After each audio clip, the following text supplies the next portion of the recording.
enseña acerca de este tema. Vamos a orar para comenzar entonces este tiempo, así que le invito a que oremos al Señor para comenzar. Dios, gracias te damos por este día, por esta oportunidad nuevamente de poder estudiar tu palabra. Te rogamos que tú nos estés guiando en todas las cosas que estudiemos, Señor, y que tú puedas estar iluminándonos, Señor, y dándonos entendimiento para poder entender lo que tu palabra, Señor, nos va a enseñar. Agradecemos, Padre, por esta oportunidad y lo pedimos en el nombre de Jesús. Amén.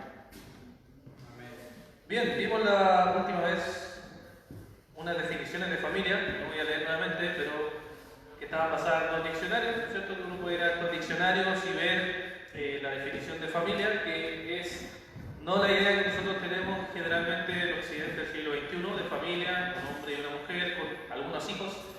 La definición bíblica tenía que ver más con algo mucho más amplio que se aplicaba generalmente a una familia amplia que estaba compuesta con siervos, con sirvienta, con los suegros, todos juntos eran parte de la familia. Tanto el Antiguo como el Nuevo Testamento se basaba en eso. Como les digo, no les voy a leer las definiciones, pero fue lo que vimos solamente para recordar. Vimos en estos dos diccionarios lo que era la familia en el Antiguo Testamento, o cómo se definía la familia en el Antiguo Testamento, que generalmente era una familia patriarcal. Sabemos que ese término se ha tomado de forma negativa, pero tenía que ver porque era la casa del padre o el padre el que estaba administrando o guiando a la familia, toda esta familia que estaba compuesta, como les digo, por siervos, esclavos, concubinas, etcétera, eran parte de la familia en el Antiguo Testamento. Luego vimos qué era la familia, ¿ya? Según nuestro diccionario de la Real Academia Española, que lo definía como un grupo de personas emparentadas entre sí que viven juntas. Y ahí eso es muy amplio para entender lo que es familia, ya que tiene incluido, como les digo, todo este tipo de personas, no solo un hombre y una mujer, sino que además incluía a los suegros, los esclavos, los siervos, que eran parte de una familia, algo mucho más amplio. Y creo que vimos esto también, que entonces, cómo nosotros entendemos cómo se define una familia, tenemos que tener algo que nos diga qué es realmente una familia, y la palabra de Dios nos dice que es una familia. Él creó la familia, la creación de la familia. Vimos que el Señor creó al hombre y mujer con un propósito, ¿cierto? Que era administrar la creación y tener hijos. Ahí en Génesis 1, 26 al 28, vamos a estar siempre volviendo a esos pasajes. Y que Adán fue creado para ser guía de este matrimonio, ya que a él le dio un mandato el Señor, y ahí lo puso a trabajar en el jardín del Señor para que lo labrara y lo cultivara, como podemos recordar ahí en Génesis 2, 15 al 20. Entonces Adán se dio cuenta de que él no podía realizar este trabajo solo, sino que necesitaba una ayuda para realizar este trabajo, y Dios creó a la mujer para que fuera su compañera. Creo que hasta aquí quedamos sobre esto, así que podemos buscar ahora sí en Génesis capítulo 2, versos 20 al 23. Génesis capítulo 2, versos 20 al 23. Dios crea a la mujer para ser compañera, para que juntos cumplan este propósito, esta misión que el Señor les ha encomendado a la primera familia, que es Adán y Eva. Génesis 2, 20 al 23, dice: Adán puso nombre a todos los animales y a las aves de los cielos y a todo el ganado del campo, pero para darnos una ayuda a su medida. Entonces Dios el Señor hizo que Adán cayera en un sueño profundo, y mientras dormía le sacó de una de sus costillas, y luego cerró esa parte de su cuerpo con la costilla que sacó del hombre. Dios, el Señor, hizo una mujer y se la llevó al hombre. Entonces Adán dijo: esta es ahora carne de mi carne y huesos de mis huesos, será llamada mujer, porque fue sacada del hombre. Y por eso el hombre dejará a su padre y a su madre, se unirá a su mujer, y serán un solo ser, una sola carne, que es la versión más conocida, la Reina Valera 60. Y aunque Adán y su mujer andaban desnudos, no se avergonzaban de andar así. Entonces ahí vemos que el Señor creó una compañera para Adán. El propósito de Dios era que estuvieran juntos en matrimonio y que cumplieran el mandato que Dios le había dicho, que era fructificar y multiplicarse, ¿cierto? Que era parte del mandato que Dios le había entregado a este primer matrimonio. Así que Adán y Eva se iban a juntar, iban a dejar a sus padres, iban a hacer un matrimonio monógamo, o sea, no había otras personas, sino que era solamente Adán y Eva. Era un matrimonio permanente donde iban a estar juntos y transparente, porque estaban desnudos el uno al otro y no se avergonzaban, no había ningún problema, nada que esconder entre ellos. Era lo que se ve en la creación. En el Nuevo Testamento el Señor reafirma esto, ¿ya? Esto es importante recordarlo porque después de Génesis 1 y 2, y después viene la caída, ¿cierto? Como sabemos, empieza a aparecer un montón de prácticas que son culturales de la época, como tener más de una mujer, como tener esclavos, como tener concubinas. Todas esas cosas son parte de la cultura de la época que Dios usa, pero no necesariamente que Dios aprueba. ¿Ya? Siempre tenemos que tener claro eso, porque ¿cómo sabemos que eso es así? Porque el Señor mismo reafirma que el propósito original del matrimonio es que sea un hombre o una mujer, sea permanente y que sea transparente. Fíjense en Mateo capítulo 19, capítulo 19 de Mateo. Aquí tenemos al Señor respondiendo las preguntas de los fariseos. La discusión era sobre el divorcio y el Señor responde el verso 4 al 6. Dice, Él le respondió, ¿acaso no han leído que al principio el Creador, hombre y mujer, los creó? Y agregó, por eso el hombre dejará a su padre y a su madre y se unirá a su mujer y los dos serán un solo ser, una sola carne. Así que ya no son dos, sino un solo ser. Por tanto, lo que Dios ha unido, que no lo separe nadie, que no lo separe el hombre, también como conocemos del 60, muy conocido. Entonces el Señor estaba respondiendo a esa pregunta para la discusión del divorcio. El Señor dice, no, el matrimonio es algo que el Señor ha creado de forma permanente, y luego responde por qué entonces existe el divorcio, por la dureza del corazón. ¿Ya? Y así como el divorcio y como otras prácticas que habían culturales de la época existen por causa de la dureza del corazón de los hombres. No necesariamente porque es el propósito de Dios. El propósito de Dios es que hay un matrimonio en el cual se aman y están unidos hasta que la muerte los separe. Pero por causa del pecado, el Señor, ¿cierto?, permite, en este caso, pecados que se llevan a cabo y Dios lo usa para su gloria, para sus propósitos. Y también tenemos que siempre recordar que el matrimonio es algo tan importante para Dios porque Dios lo usa como ilustración. Muchas veces lo usa como una ilustración de la unión de Cristo y su iglesia. Él es el esposo, la iglesia es el esposo, ¿cierto? Conocemos esas ilustraciones y el Señor los va usando de forma constante. Veamos algunos ejemplos. Isaías capítulo 54, ya ven que les voy a pedir que puedan leer si quieren. Isaías capítulo 54, verso 4 al 7. Efesios 5:33 y Apocalipsis 19, 7 al 9. Veamos estos tres versículos solo como ejemplo, donde el Señor usa como ilustración el matrimonio para mostrar su amor y fidelidad a su pueblo de forma constante. El pueblo fallaba, el pueblo era infiel, y ¿qué decía el Señor? Yo he hecho este pacto que va a estar de forma permanente, que ilustra el matrimonio también. Bien, quien tenga Isaías capítulo 54, Bastián.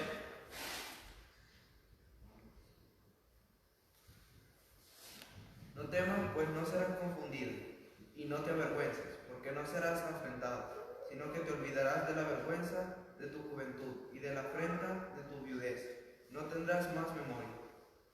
Porque tu marido es tu hacedor, Jehová de los ejércitos es su nombre, y tu redentor, el Santo de Israel. Dios de toda la tierra será llamado.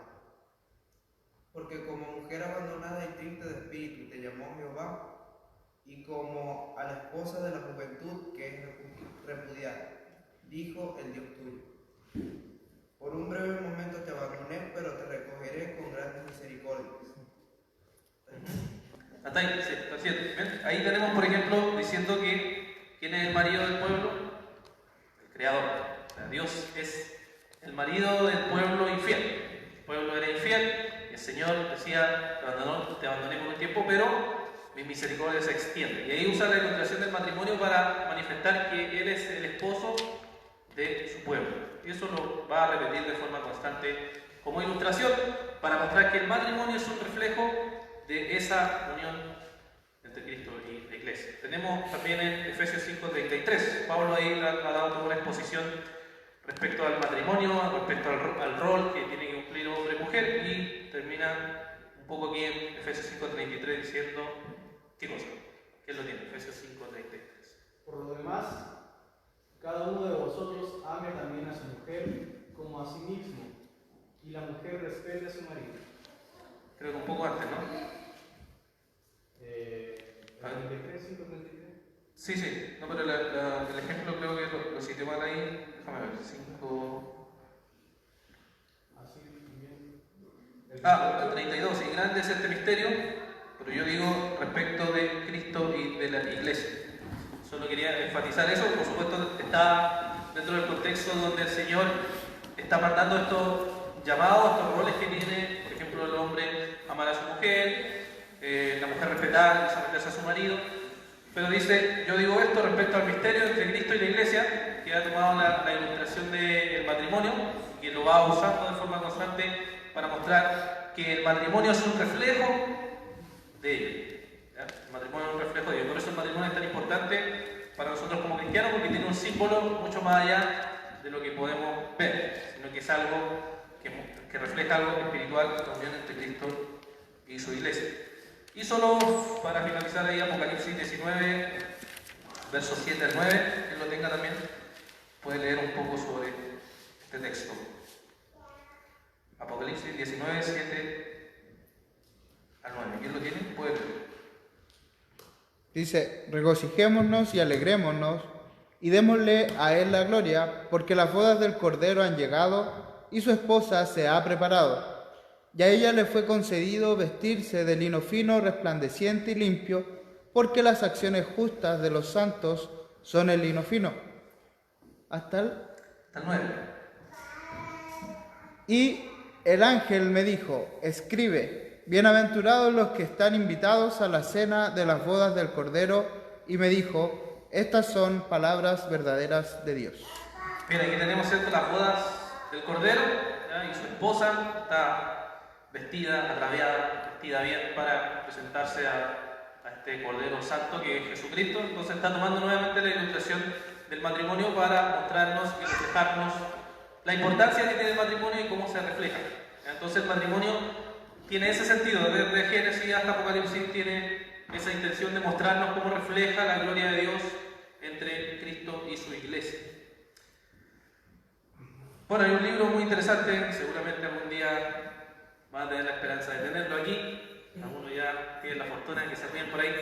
Pero, siendo un libro muy bueno, la teología de la familia, donde voy a estar citándolo mucho porque este texto lo que hace es una recopilación de textos puritanos generalmente, o de otros autores, y los toma, los recopila y hizo todo un libro basado en distintas secciones: esposo, esposa, hijo, familia, masculinidad, paternidad, maternidad, etc. Muy completo, en donde podemos ir viendo citas. Entonces vamos a ir viendo algunas citas de este libro, como también reafirman estas cosas que la Biblia nos enseña. ¿Ya? Y este libro comienza diciendo esto, les leo si no lo ven: tenemos que recuperar la convicción de que el propósito de Dios para la familia y sus instrucciones para ella constituyen un aspecto vital de la vida en la actualidad. Tenemos que confirmar en nuestra generación que Dios creó a la familia como un elemento muy importante en el cumplimiento de su propósito eterno. Primero, Dios creó a la familia para dar estructura y orden a los seres humanos, los cuales hizo a su imagen y semejanza. Segundo, la familia es una institución encargada de ordenar y preparar a los hijos para las iglesias, comunidades, culturas y naciones. Tercero, Dios creó a la familia con el fin de pasar el evangelio de una generación a otra. Por último, Dios diseñó la familia para hacer una demostración viva de diversos aspectos de la gloria del evangelio y también personificar las verdades bíblicas. Es una cita cuando está en el prefacio, recién, incluso abriendo el libro, de lo que significa la familia, o lo importante que debería ser para nosotros como cristianos el matrimonio y la familia en sí, que incluye los hijos, ¿cierto? Debería ser algo muy importante, y por eso queremos pensar bíblicamente sobre esto. ¿Cuál es el énfasis que tenemos que ver? ¿Qué es las cosas que la Biblia nos dice que tenemos que vivir como matrimonio? ¿Qué cosas debemos cuidarnos, que van a ser pecados comunes dentro de las tentaciones que van a enfrentar la familia? Y cómo nosotros debemos vivir la fe cristiana en nuestra familia, porque si solamente vivimos la fe cristiana aquí y no en la semana, digamos, va a ser algo vacío, ¿cierto? Algo superficial, que en verdad no va a reflejar un corazón realmente deseoso de conocer al Señor y de guiar a los hijos, como nos decía aquí, de transmitir el Evangelio a las próximas generaciones. Entonces es algo muy importante a recordar. ¿Ya? No sé si tienen preguntas, recuerden que es una clase, así que pueden preguntar, vamos a ir viendo poco a poco todos estos temas y entrando con mayor profundidad. ¿Bien? ¿Alguna pregunta por ahora? Nada. Bien, debido a que no había pecado en el momento en que se creó la familia, podemos ver que la familia cumple los propósitos que Dios había hecho sin problema. Primero, ambos mantienen una relación con Dios. ¿Ya? Adán y Eva, ¿cierto? Dios estaba ahí, conversaba con ellos, no había ningún problema, había una relación directa con Dios y no había ningún problema con ellos. Segundo, ambos se respetan mutuamente porque se reconocen como imagen de Dios. Dios había creado a ambos como imagen de Dios y como habían sido creados como imagen de Dios, podían reconocerse sin ningún problema. Se respetaban mutuamente sin ningún problema porque no había pecado en ellos.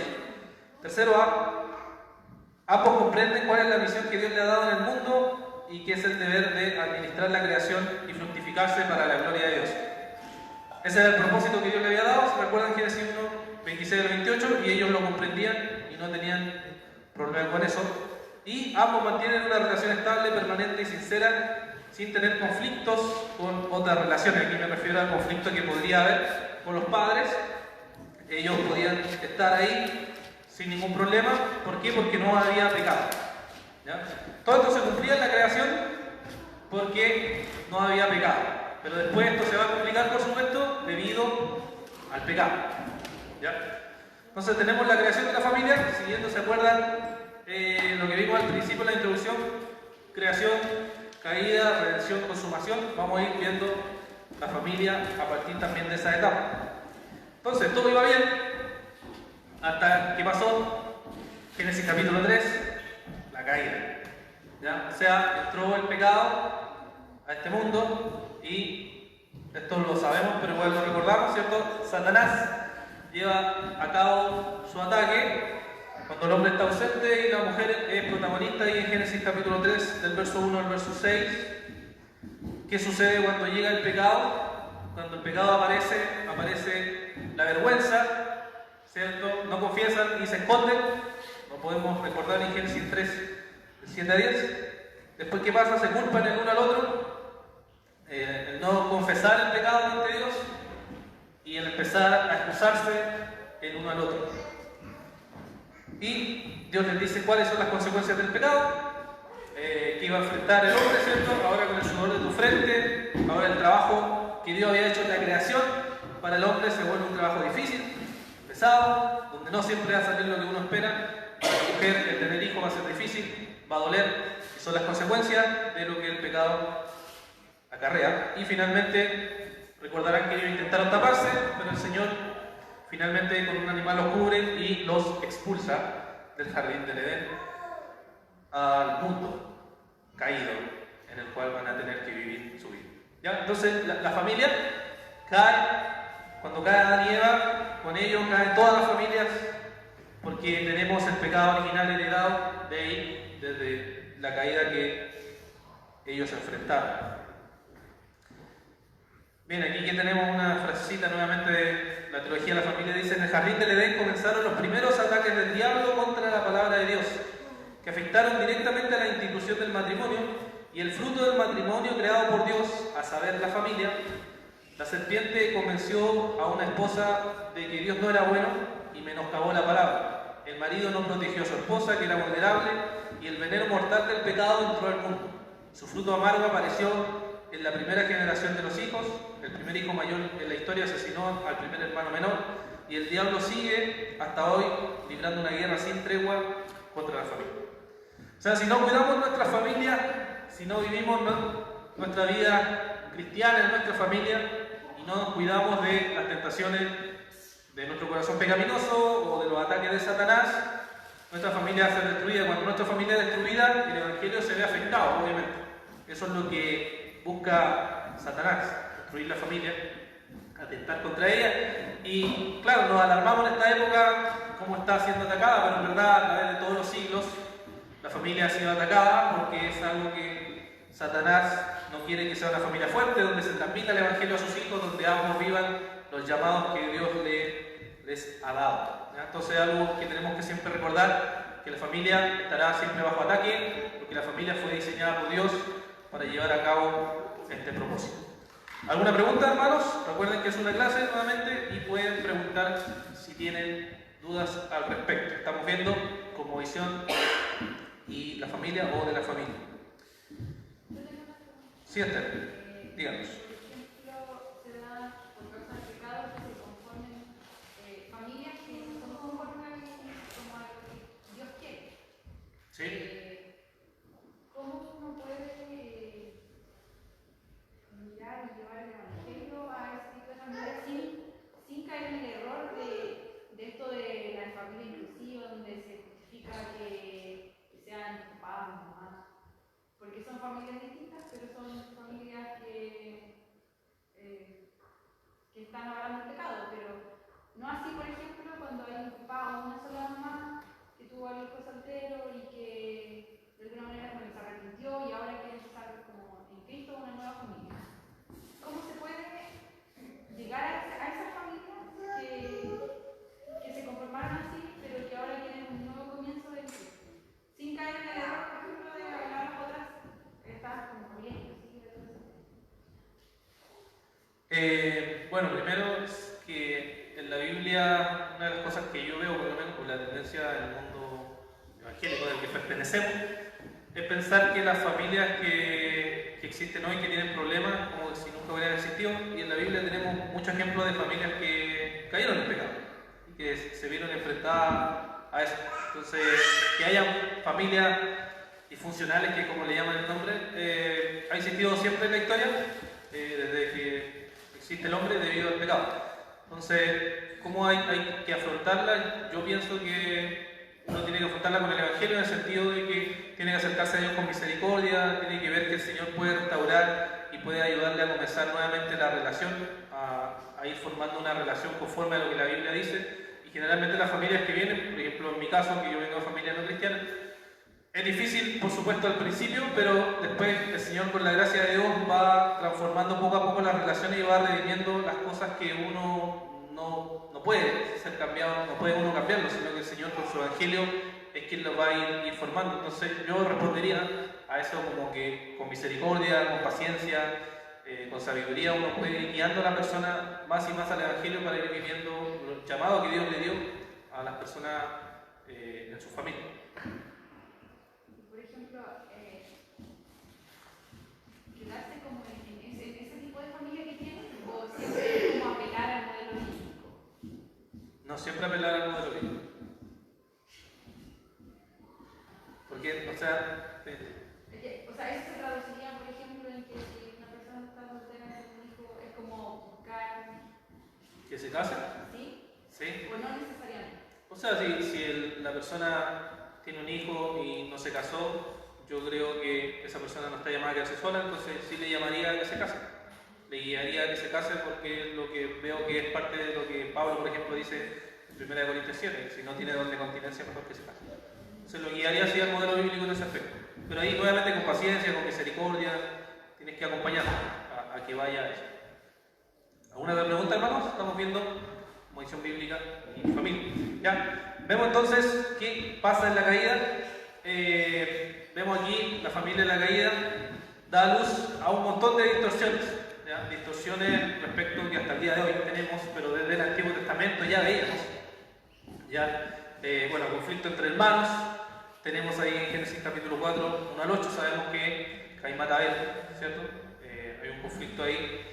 Poligamia, Lamec tiene a dos mujeres, nos dice Génesis 4:19. Tenemos esterilidad, o sea, sabemos que en este mundo, debido a la caída, el propósito del Señor era tener hijos, pero hay mujeres en este mundo que son estériles, y eso también es causa de la caída, o consecuencia de la caída.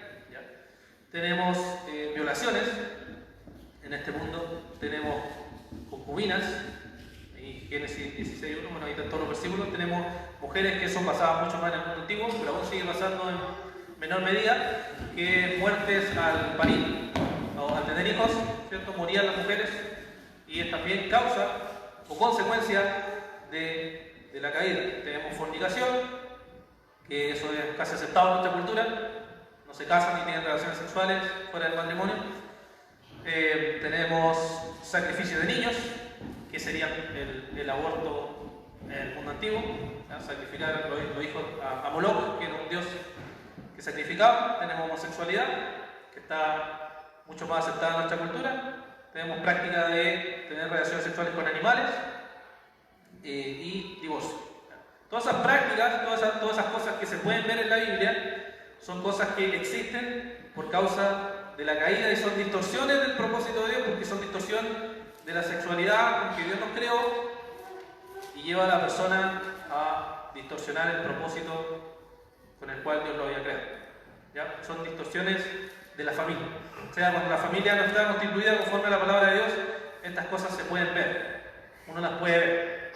Se manifiestan en diversas formas, culturas la evalúan de distintas opiniones, pero finalmente son prácticas que son prácticas pecaminosas, lejanas al propósito de Dios, al diseño con el cual Dios lo había creado. Y debido a la caída, los propósitos que Dios tenía con la familia se han distorsionado. Ahora ya no tienen una relación directa con Dios, que eso es lo primero, ¿cierto? Las personas no tienen una relación directa con Dios porque están muertas en delito y pecado, como nos dice Efesios 2.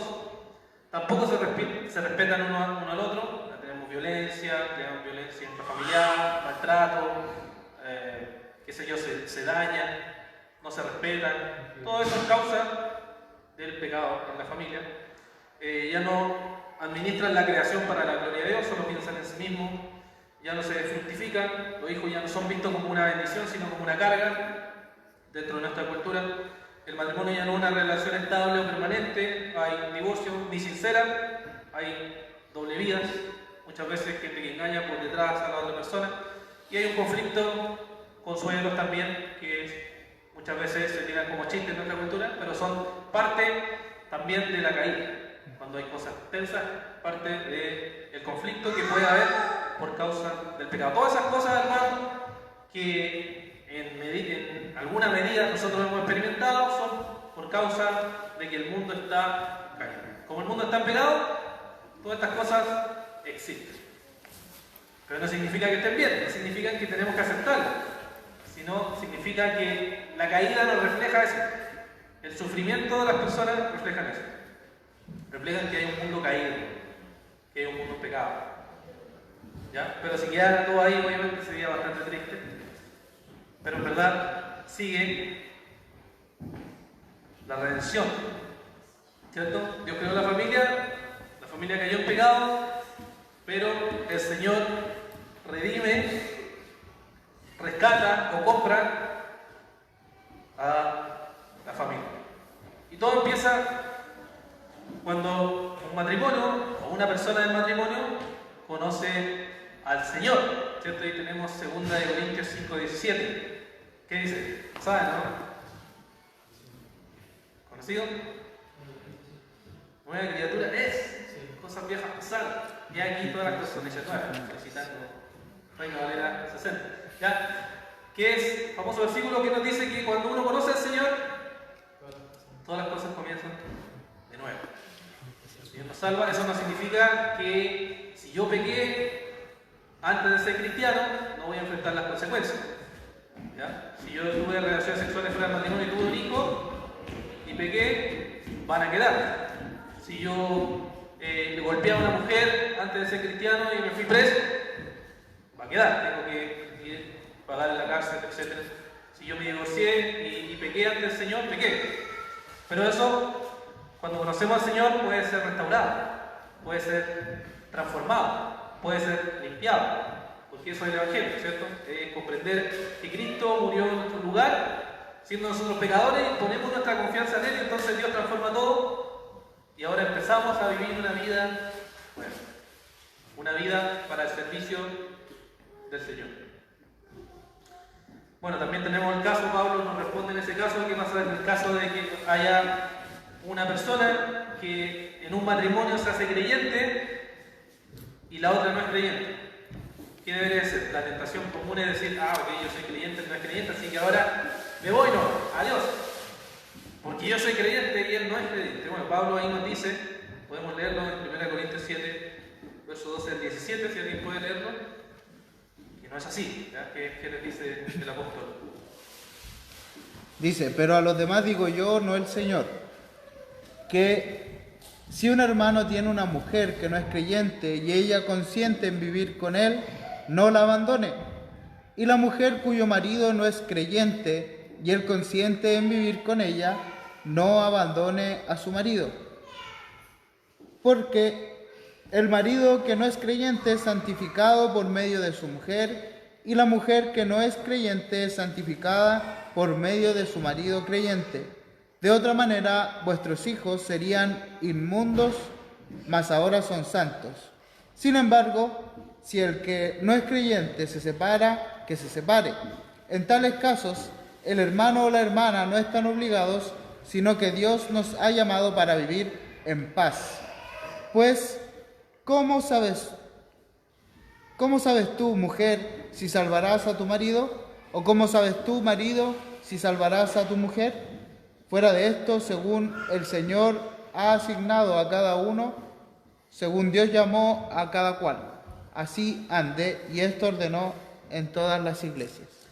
Bien, ahí tenemos entonces, Pablo nos dice, ¿cierto? Si alguien está casado con alguien que no es creyente, se convirtió, conoció al Señor, ya está en matrimonio y se convierte, entonces, y está en esa condición, dice, no abandone a la persona. Si la persona dice, ok, no hay problema, tú eres creyente, no tengo ningún problema, sigamos nuestro matrimonio adelante, no hay conflicto. ¿Ya? Entonces dice que siga con él, porque ¿qué sabe si el Señor lo puede usar a la persona con su vida, con su transformación y mostrarle el Evangelio por medio de su vida?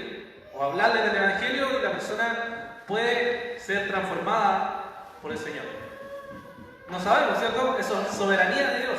Por tanto, tenemos que confiar en esa soberanía y dejar que el Señor obre y uno esté siempre mostrando en su vida las buenas obras y predicando el Evangelio, y así el Señor puede hacer una obra en la vida del marido o de la mujer que no sea creyente. ¿Ya? Entonces ese es un consejo que el apóstol Pablo nos da. Pero volviendo a que, suponiendo que los dos son cristianos, ¿ya? Dejando ese caso particular, ¿qué nos dice el apóstol? Que ¿cómo empieza el matrimonio? ¿Cómo debe fundamentarse el matrimonio? Aquí vamos a ir a Efesios 5:21. Efesios 5:21. Que el matrimonio es cuando uno conoce el Evangelio y ahora conoce al Señor. Lo que uno quiere hacer es vivir conforme a lo que el Señor dice. ¿Cierto? Ese es el anhelo. Si somos cristianos, queremos obedecer lo que Dios dice en su palabra. Y el apóstol entonces nos dice, inspirado por el Señor, qué cosa o cómo debemos vivir en el matrimonio. Y comienza en Efesios 5:21, dice, versión Reina Valera contemporánea, leo: cultiven entre ustedes la mutua sumisión en el temor de Dios. Cultiven ustedes la mutua sumisión en el temor de Dios. Entonces tiene que haber el primer principio del matrimonio en el Evangelio cuando somos cristianos, es que entre nosotros debe existir una mutua sumisión. ¿Ya? O sea, que es, como dice otra versión, someterse unos a otros. ¿Y cómo se puede ver eso? ¿Cómo se puede llevar a la práctica esa mutua sumisión?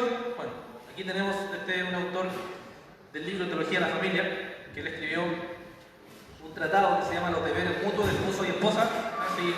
Si lo pueden descargar, está en Chapel Library, lo pueden encontrar, muy bueno, donde él enumera 6 deberes que el matrimonio debe practicar, y en estos 6 deberes se refleja esta mutua sumisión. ¿Ya? En estos 6 deberes se refleja esta mutua sumisión. Tenemos el amor mutuo, ¿ya? O sea, el amor entre hombre y mujer debería ser mutuo. Ciertamente Dios le llama al hombre a amar a su esposa, pero el amor obviamente es mutuo entre ambos. Tenemos el respeto mutuo que debe haber entre ambos, el deseo mutuo que debe haber entre ambos, la paciencia mutua que debe haber entre ambos, la ayuda mutua que debe haber entre ambos y la solidaridad mutua. ¿Ya? Estos son algunos principios en el cual en un matrimonio se cultiva este sometimiento mutuo. ¿Ya? Con estos principios uno puede llevar a la práctica esto. Y fíjense algunas cosas que él dice, que les voy a leer, como saben, de la teología de la familia. Él dice sobre el amor mutuo. Dice, si quieren preservar el amor, asegúrense de aprender con la mayor exactitud los gustos y desagrados el uno del otro y esforzarse por abstenerse de lo que sea fastidioso para el otro, por más pequeño que sea. Si quieren preservar el amor, eviten con cuidado hacer repetidamente la distinción entre lo que es mío y lo que es tuyo, porque esto ha sido la causa de todas las leyes, todas las demandas judiciales y todas las guerras del mundo. Fíjense algo tan práctico.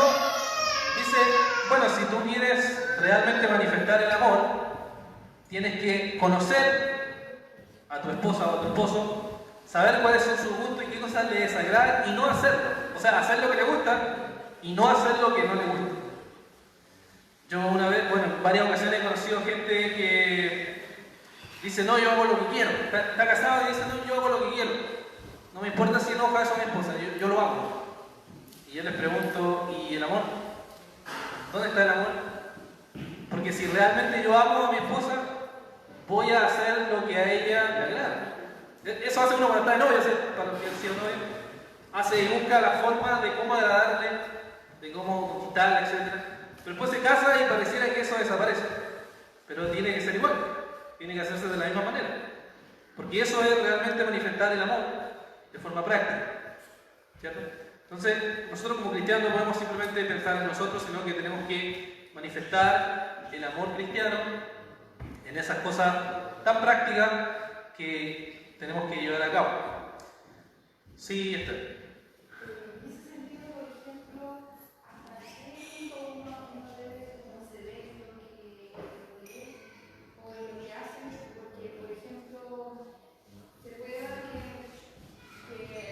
una persona quiera regular a la otra con todo, o yo, no sé, por mi forma de vestir o algo, de una manera exagerada. ¿Cómo uno puede distinguir si eso está, yo se lo por causa del amor o estoy cediendo como todo? ¿Cómo uno puede distinguir cómo distinguir esas cosas? Yo creo que conociendo a la persona, o sea, uno se da cuenta conociendo, me refiero si tú conoces a tu esposo, o sea a mí, o yo te conozco a ti, y nosotros sabemos cuando algo está haciendo o está yendo más allá, porque conoce mis caras, conoce mis gestos, conoce mis intenciones, entonces como uno conoce al esposo, sabe cuando está yendo más allá. Yo pienso que sí, no sé qué otra forma puede uno darse cuenta que la está manipulando, cosas por el estilo. Por ejemplo, ya, supongamos, a ti te gusta, yo soy real, a ti te gustan los colores alegres, para ver. Y supongamos que a mí te gusta solo de negro. Como insistir en un cambio así, aunque pueda ser como muy forma de ejemplo, insistir en algo así, podría ser como pecaminoso de insistir también, por ejemplo, no a que le tienes que elegir. Sí, puede ser, podría ser, pero depende, pues, si estáis forzando el punto porque te gusta a ti solamente, o sea, podemos discutirlo y llegar a algún consenso, pero... Ah, claro, sí, es que el ceder se da de las dos partes, se discute y se llega a un consenso y ese consenso está basado en el amor, que tenemos uno al otro para llevar a cabo como el propósito. ¿Sí? Ahí, prácticas. Sí, que creo que la clave finalmente, que un poquito lo que veíamos en los textos, que no se trata de yo imponerle al otro lo que quiero que haga o deje de hacer, sino que yo comienzo a hacer lo que al otro le agrada y dejo de hacer voluntariamente lo que al otro le desagrada y así mutuamente. Entonces no es una imposición, no es una cuestión de obligar al otro o someter al otro, sino que de autosometerme yo al otro. Tiene que ver con... Claro, sí, yo creo que ese principio se aplica bien, que es, por ejemplo, lo que nos dice aquí el hermano, ¿cierto? Que es buscar los gustos de la otra persona y no hacer lo que no le gusta, y así mutuamente difícilmente va a haber como un conflicto tan grande, porque si los dos están aplicando el principio del amor y empezar en el otro antes que yo, entonces va a haber siempre un consenso. Pero si los dos, y ese es el problema de la actualidad, ¿cierto? Que los dos piensan en sí mismos, en un matrimonio, ¿qué va a pasar? conflicto, iban a aumentar los conflictos y así constantemente. ¿Por qué? Porque los dos van a pensar en sí mismos y no van a estar negándose a sí mismos. Entonces va a haber conflicto de forma constante. Sí, Bastián. Me acuerdo de un libro que tiene que se llama El autor video. ¿Ahora de Timothy Keller? De Timothy Keller. Y él recalca alto que el matrimonio es un llamado al abandono de uno mismo, al abandono de tu voluntad. Sí. Bueno, el matrimonio es un lugar, bueno, los puritanos decían la santificación acelerada, es un lugar donde realmente tu carácter es formado, es tratado muchas veces. Y es bueno porque el Señor usa el matrimonio exactamente para eso, para que nuestros caracteres sean formados. Y ahí, en ese contexto es donde vivamos la fe cristiana, donde sale realmente y genuinamente el perdón, la reconciliación, la paciencia, todas las cosas, porque el matrimonio es el lugar más íntimo donde la persona con la cual nos casamos nos conoce y sabe y ve todas nuestras falencias y perdona también nuestras falencias o nos ayuda en las cosas que somos débiles, etc. Entonces, un lugar donde el Señor nos trata de forma muy constante. ¿Qué otra cosa? Bueno, también dice algo aquí que también les compartí una frase ahí en el grupo, pero creo que esta no es, sobre el deseo mutuo. El deseo mutuo aquí se refiere al deseo de estar juntos mutuamente, y él hace una crítica en su época. Este autor escribió en el siglo XVIII, dice: lamento tener que decir que hay maridos que parecen preferir la compañía de cualquiera que no sea su esposa. Se nota cómo usan sus horas libres, qué pocas son dedicadas a la esposa. Las noches antes de dormir son las horas más hogareñas del día. A esta la esposa tiene un derecho particular, ya está libre de sus numerosas obligaciones para poder disfrutar de la lectura y la conversación. Es triste que cuando el esposo prefiere pasar estas horas fuera de la casa, implica algo malo y predice algo peor. ¿Ya? Él hace una crítica aquí al poco deseo del marido de pasar tiempo con la esposa. ¿Ya? O sea, dice, el hombre prefiere irse y buscar conversación y compañía en cualquier otra cosa, pero no en su esposa, donde debería encontrar exactamente eso. Y esa es una tendencia común de los hombres, que es, ¿cierto?, irse del hogar, en vez de volver al hogar y estar con su esposa y preferir estar con amigos y cosas por el estilo. Pero en verdad nuestro primer ministerio son nuestras esposas en este aspecto, y nuestro primer anhelo debería ser estar con ella, o al revés, si la esposa prefiere hacer otras cosas y no estar con su esposo, entonces está mostrando ya algo peligroso, porque no están pasando el tiempo juntos, conversando, compartiendo, teniendo intimidad, que en este sentido intimidad se refiere a eso, pasar tiempo juntos, que es mucho más amplio que solo limitarlo a la sexualidad, sino que intimidad es disfrutar una buena conversación, un buen tiempo juntos, como matrimonio, compartiendo. ¿Ya? Entonces él hace una crítica ahí a su época, y que también se puede aplicar de forma muy clara a nosotros. Sobre la paciencia también, él dice que tengamos cuidado. Déjeme buscar la cita. Dice: hemos de contraer matrimonio recordando que estamos unidos a una criatura caída. El afecto no prohíbe, sino en realidad demanda que mutuamente nos señalicemos las faltas, pero esto debe hacerse con toda mansedumbre de la sabiduría, junto con la ternura del amor, que no sea solo que aumentemos el mal que estamos tratando de corregir o sustituyamos por uno peor. Aquí él dice: tengamos cuidado, podemos por supuesto corregirnos, podemos ayudarnos, podemos apoyarnos como matrimonio, pero si señalamos las faltas del otro de forma impaciente, simplemente vamos a hacer al otro que hacerlo enojar, hacerlo airar, en vez de poder decirle las cosas de forma mansa, de forma sabia, para que esto sea algo que en verdad ayuda y no produce lo contrario. Bien, y la última frase solamente aquí, esta es la que les compartí en WhatsApp, creo. ¿Sí? Dice: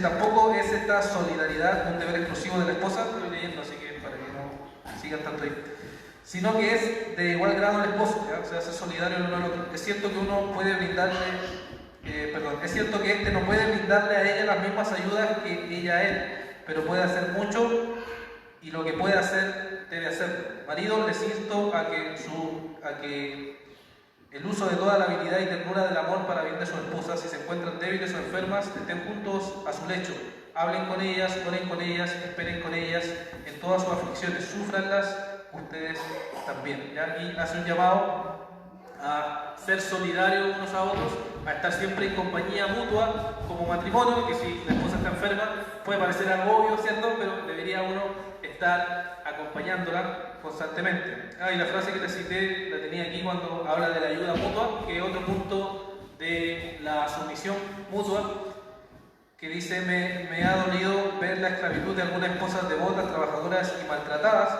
Después de trabajar todo el día sin parar para su joven y numerosa familia, han tenido que pasar las últimas horas del día solitarias, mientras que su esposo, en lugar de llegar a casa para alegrarse con su compañía o para darle aunque fuera media hora de respiro, anda en alguna fiesta o escuchando algún sermón.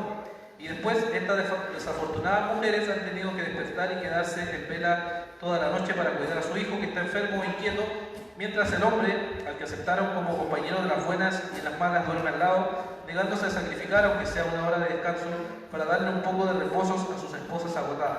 Hasta las criaturas irracionales se avergüenzan de los hombres como estos, porque bien sabido que el pájaro macho se turna para hacer en el nido durante el periodo de incubación, a fin de darle tiempo a la hembra para renovar sus fuerzas comiendo y descansando, y la acompaña en su búsqueda de alimento y alimenta a los pichones como pían.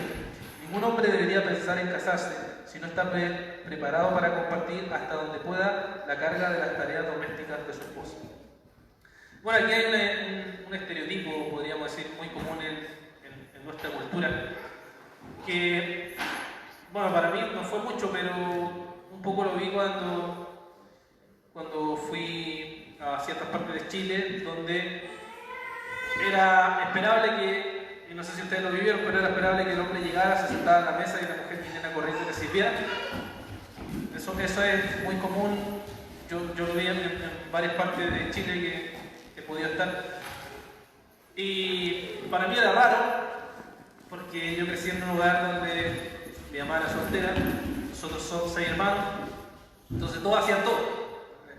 Era muy común en mi casa que alguien lavara la loza, pusiera la cama, mi mamá nos mandara a limpiar la casa, etc. Entonces no había mucho ese estereotipo que el hombre tenía que hacer ciertas cosas y la mujer tenía que hacer ciertas cosas, sino que simplemente todos hacíamos todo.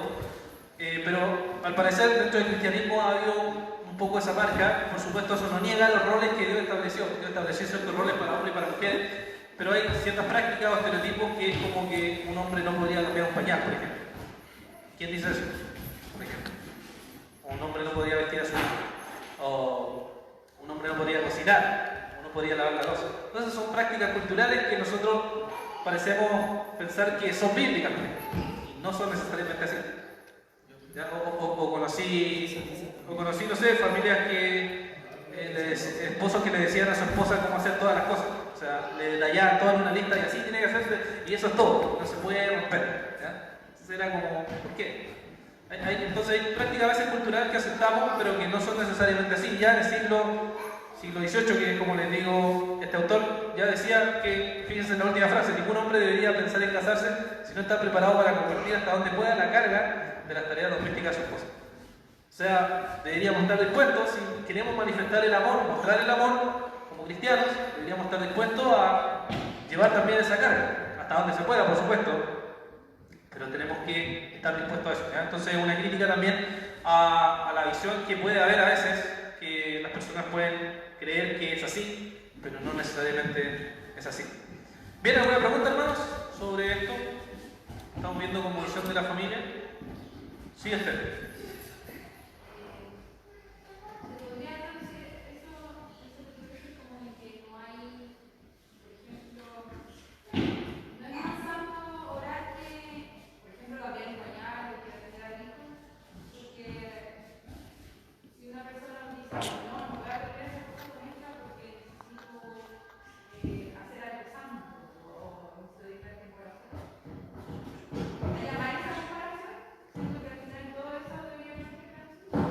Claro, sí. Bueno, Martín Lutero decía que si quieres ser un buen predicador, lave bien la loza. Entonces, si eso lo considerara tan santo también, yo creo que todo lo que uno lo hace para el Señor. Pues cambiar un pañal lo hace para el Señor, como predicar lo hace para el Señor. Y en ese aspecto, todo lo hacemos para la gloria de Dios, y tenemos que hacerlo todo con buen corazón.